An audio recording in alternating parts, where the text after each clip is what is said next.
Two captives were stranded on a desolate island due to an attack, only to discover man-eating monsters there.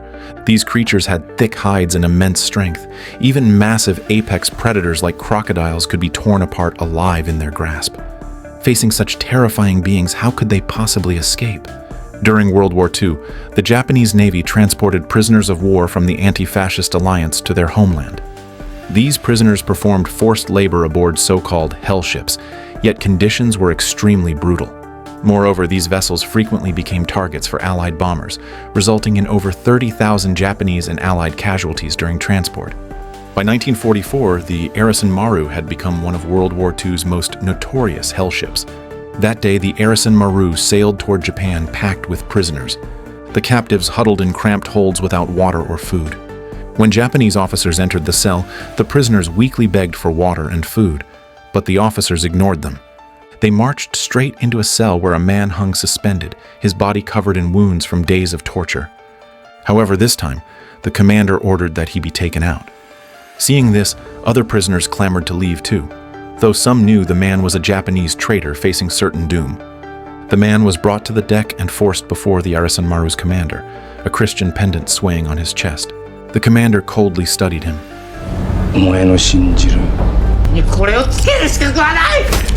Originally, the higher-ups decided to take the man back to Japan's mainland and execute him publicly in front of thousands of people, but the officer did not want him to die too quickly. Another prisoner was then dragged forward, one who'd attempted escape the previous night. At the commander's signal, Japanese soldiers shackled the two men tightly together at the ankle with a single chain. Before the torture could begin, enemy aircraft struck. Bombs rained down as the ship shuddered violently. Trapped below deck, terrified prisoners had no escape. Amid the chaos, Japanese captive Saito and British captive Bronson launched a counterattack. Though hindered by the shackle, their combat skills prevailed. Nearby soldiers fell swiftly. The commander drew his pistol, but Bronson yanked open a hatch. Dragging Saito, he leaped into the sea just before torpedoes from a submarine shattered the hull. After an exhausting swim, they reached an unknown island and collapsed unconscious on its shore. At dawn, Saito awoke to find Bronson motionless beside him. Surveying the isolated island, Saito realized the shackle posed a dire threat. Survival was impossible if chained to a corpse. He crawled to a dead Japanese soldier, retrieved a pistol, and prepared to shoot the chain. But the sound of a bullet being chambered jolted Bronson awake. He mistakenly thought Saito was trying to kill him, so he immediately launched an attack. A chaotic brawl erupted, both men fighting lethally under mutual misunderstanding. Their struggle spilled back into the surf.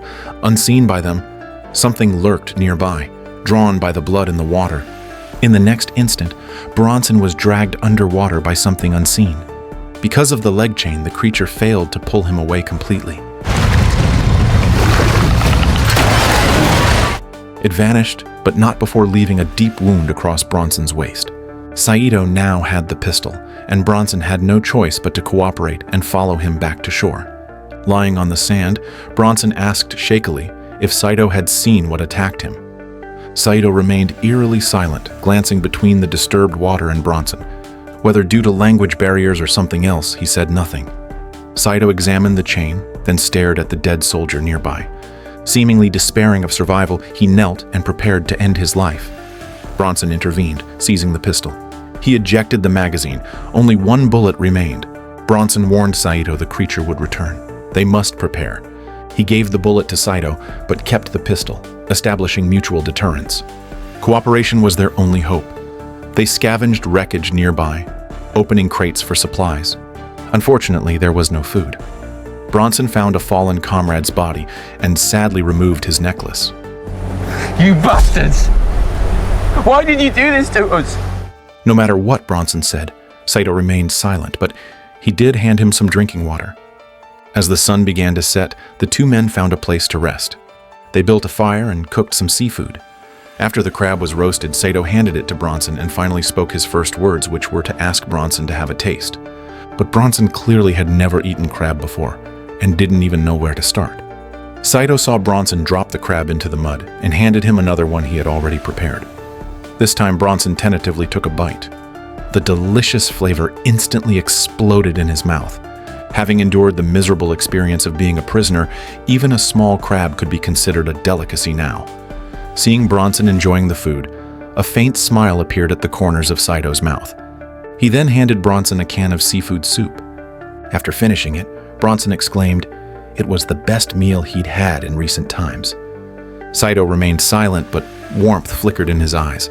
The interaction between them grew increasingly harmonious, and they exchanged names. Soon after, Bronson fashioned a simple tool from scavenged bits and pieces to break the shackles. Saito gestured to Bronson, indicating he should strike near his feet, though this carried the risk of hitting his foot. Bronson took a deep breath. With a powerful swing, the shackles snapped cleanly. It was now Saito's turn to help Bronson. Bronson was initially apprehensive, but Saito's technique was clean and decisive, severing the leg chain immediately. Both men were finally free. But before they could rejoice for long, an unknown, low growl suddenly came from behind. Staring at the swaying grass, they immediately grabbed their weapons and cautiously moved towards the source of the sound. Sure enough, they found footprints on the ground.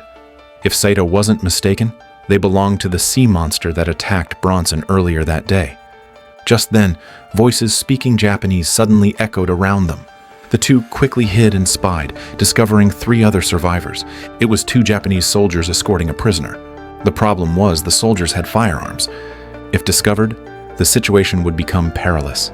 Seeing the trio approaching, Saito urged Bronson to hide quickly. As he spoke, he handed him the knife, insisting Bronson must trust him. After a brief hesitation, Bronson chose to trust Saito.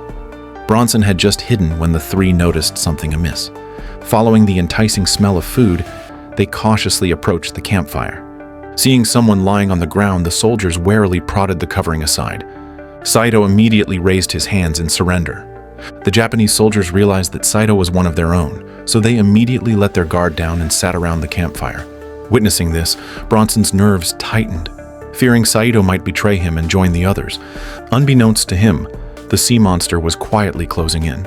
Bronson soon spotted the SeaMonster, but with the 3 still present, he dared not move a muscle. The next moment, when Bronson looked back, the creature had vanished. He couldn't let his guard down, however, as the unseen threat was often the most terrifying. Meanwhile, after drinking water, the 2 Japanese soldiers suddenly thought of something and immediately pressed Saito, asking if he was alone. Saito replied without changing expression that he was alone. Unexpectedly, they didn't believe him.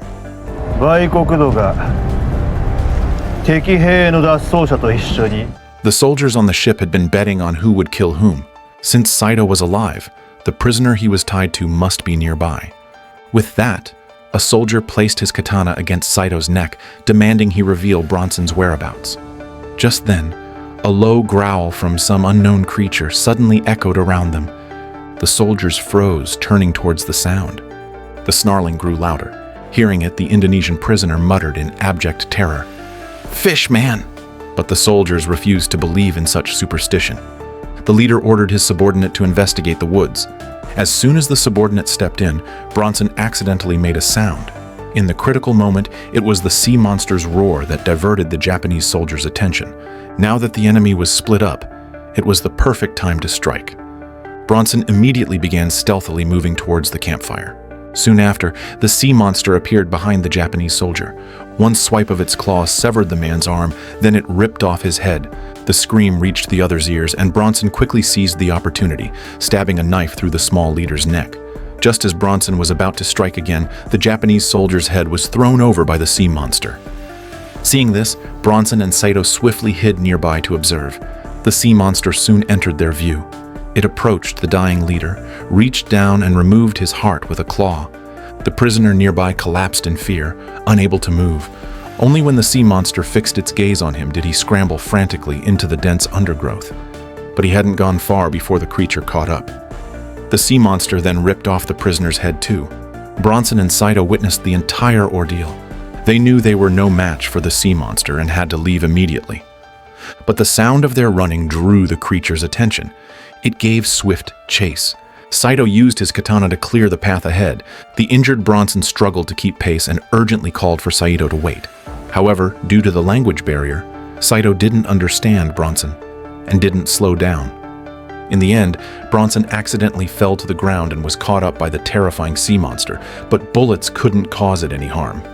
At the critical moment, Saito turned back to save Bronson, and the two quickly continued running forward. Unexpectedly, the path led to a steep slope. Both lost their footing and tumbled down the hillside. The next morning, sunlight filtered through the trees. When Saito awoke to the sun, Bronson was no longer beside him. It seemed they had landed in different places after the fall. Gritting his teeth, Saito pulled a branch from his body. Wincing in pain, he retrieved his katana from the water. After briefly getting his bearings, he picked up the sword and followed the stream upstream. Bronson's luck was worse. He had landed on a tree trunk. Waking up disoriented, he slipped off the trunk and plunged into the water below. Summoning all his strength, he struggled to swim to the shallows. He too then began following the stream upstream, searching for Saito.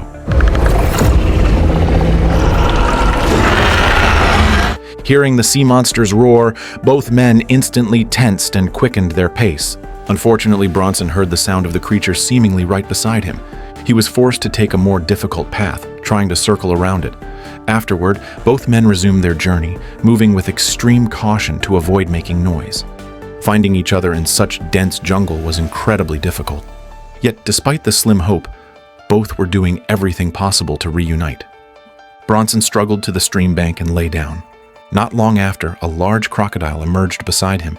He immediately played dead, not daring to move a muscle, terrified of attracting its attention. Fortunately, the crocodile showed no interest in attacking Bronson, allowing him to narrowly escape with his life. By noon, they still hadn't found each other. Bronson reached an open grassy area, but before he could catch his breath, the sea monster appeared in his line of sight.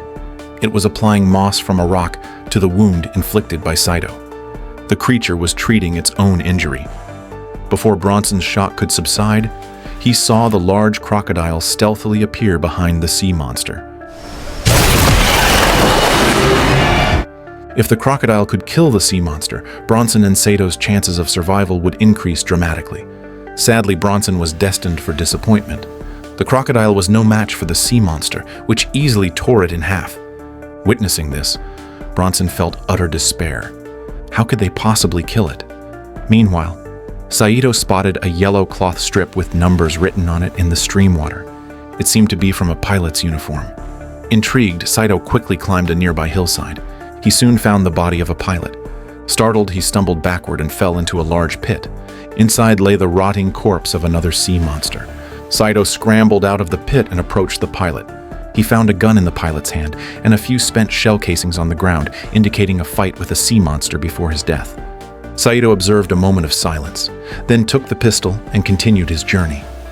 Not long after, he discovered the wreckage of an aircraft. It might contain something to defeat the sea monster.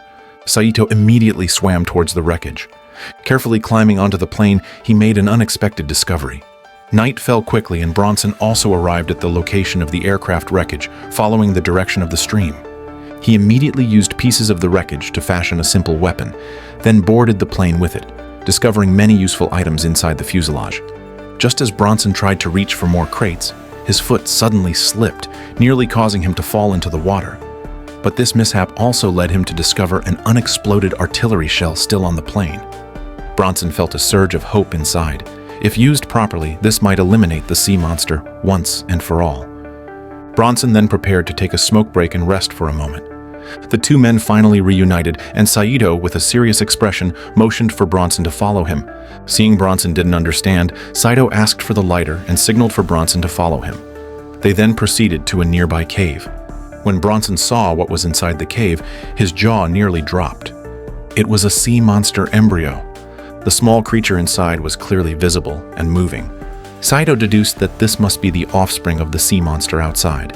Saito had initially brought Bronson just to show him, but Bronson wanted to destroy the embryo.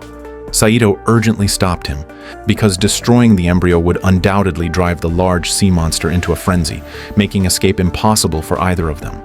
Bronson, however, felt their situation with the sea monster was already a fight to the death, where only one side could survive. As he spoke, Bronson looked at the sea monster embryo and suddenly had a brilliant idea. He immediately grabbed Saito and pulled him outside. Meanwhile, the sea monster, during its search, found the pilot's body and discovered its dead mate in the pit. It then approached the pilot's body, examined it, and sensed that something had been taken from the corpse's hand. At that very moment, Bronson excitedly brought Saito to see the bomb. Understanding Bronson's gesture, Saito quickly helped him lift the aircraft wing to retrieve the bomb, and they carried it all the way into the cave. It was only then that Bronson noticed the timer on the bomb was bent. It needed to be straightened, otherwise it couldn't be detonated. Bronson tried several times but failed. Suddenly he remembered there was a fire axe in the fuselage. Striking the timer with it and waiting 4 seconds should trigger the explosion. But that meant one of them would have to stay inside the cave to do it. Saito was silent for a moment, then looked up at Bronson with determination. He stated that fate had brought him to this island, and he was willing to take on this crucial task. The next second, however, the sea monster's roar sounded nearby, forcing both to evacuate the cave immediately. After firing a flare, Bronson asked Saito to cover him while he climbed back into the fuselage to retrieve the rusty fire axe. But soon the sea monster arrived upon hearing the sound, and Saito stared into the sea monster's eyes and took an attacking stance. Hearing the sounds of struggle, Bronson hurried his actions. He finally got the axe and rushed to support Saito. Together, they managed to force the sea monster back. The flare in the sky gradually faded. When they looked back, the sea monster had vanished. Later, the two men returned to the cave. Bronson tried to straighten the timer with the axe, but during this, the sea monster's roar echoed from within the cave. Listening carefully, Saito realized the sound came from behind them. He tried to warn Bronson, but the sea monster attacked instantly. Saito rushed to save him, driving his katana deep into the sea monster. The sea monster roared in pain, turned, and kicked Saito away. The sea monster then severely wounded Bronson. At this critical moment, Saito picked up the pistol from the ground and shot accurately, hitting one of the sea monster's eyes. Yet, the sea monster remained active. Saito immediately shifted his aim and fired at the small sea monster embryo. The underdeveloped creature fell to the ground and soon ceased moving. The large sea monster approached and let out a roar of agony. Saito rushed to Bronson's side, wanting to get him out of the cave, but the gravely wounded Bronson knew his time was short. He volunteered to stay behind and detonate the bomb. He gave all his belongings to Saito and urged him to flee the cave immediately. Though reluctant, Saito, pushed by Bronson's insistence, finally left with tears in his eyes. Bronson then threw the axe, hitting the timer. He silently counted down 10 seconds before a deafening explosion rocked the cave. Saito, heartbroken, was about to turn and leave when he heard a faint, low growl. He instantly knew the sea monster was still alive. He sprinted towards the campfire area, the sea monster hot on his heels. Saito reached the camp and looked around. There was no escape route ahead. Just as despair set in, Saito noticed the Japanese soldiers killed earlier by the sea monster and devised a plan. The sea monster arrived at the camp and saw Saito kneeling in the distance. It raised its claw to strike, but immediately realized the figure before it was just a corpse. While the sea monster was confused, Saito burst out from the sand beside it, catching it completely off guard. A fierce battle ensued. Saito, using his agility, found an opening and delivered a decisive blow. The sea monster roared and crashed to the ground. Saito should have finished it off to prevent further slaughter, but looking into the sea monster's dying eyes, he felt a pang of pity. After all, humans were the intruders. The sea monster's actions were driven by instinct. Ultimately, Saito spared its life. When he looked back, the sea monster had disappeared. Saito then walked step by step towards the seashore. Although his flare gun was empty, the black smoke from the explosion caught the attention of a U.S. Navy destroyer. And so, Saito was finally rescued. Later, with the help of a Japanese interpreter, Saito recounted his entire ordeal to the U.S. Navy commander. The commander asked why Saito had been on the prisoner ship. After a long silence, Saito explained he couldn't bear to watch his comrades sent to die pointlessly, so he had killed the commanding officer who gave the order. After hearing this, the commander asked the interpreter to inquire about Bronson. Saito was immediately flooded with memories of his time with Bronson. His eyes reddened. He picked up a cigarette with trembling hands, solemnly calling Bronson his friend and emphasizing his bravery and sacrifice. Confirming no other survivors remained on the island, the destroyer slowly sailed away, leaving only the sea monster behind. This is where the story ends. The film explores the humanity within war. Initially, Saito was a Japanese soldier who betrayed his unit, and Bronson was a British prisoner. On the Hellship, they were mortal enemies. But a bomb blasted them onto a deserted island, and shackles locked them together. These chains were both torturous bonds and, paradoxically, lifelines. A Japanese soldier branded a traitor, a British prisoner, unable to speak each other's language, standing on opposite sides. But on the island, with no food, no water, and a man-eating sea monster, there was no time for hatred. Saito handed Bronson a crab. Bronson helped Saito break his shackles. Just like that, enemies slowly became friends who could trust each other with their backs. The film also shows how war reduces humans to beasts, yet in dire straits, they can become human again. On the Hellship, Japanese officers treated prisoners as playthings, tormenting them at will. But on the deserted island, Saito and Bronson, these small figures crushed by the war machine, managed to reclaim some humanity. On the ship, they weren't even worthy of being called by their proper names. But on the island, they were Saito and Bronson, living people who shared food and covered for each other. The sea monster is also interesting. Unlike the deliberately cruel people on the ship, it killed simply to survive and protect its young. In the end, Saito let it go. It wasn't naive kindness. He probably understood that humans in war are much like this creature, killing to protect their own, acting ultimately on instinct. The sea monster did nothing wrong, just like he and Bronson only wanted to survive. Alright, let's wrap up today's video. Thank you all for watching. Your likes, comments, and subscriptions are our greatest encouragement. We'll see you next time.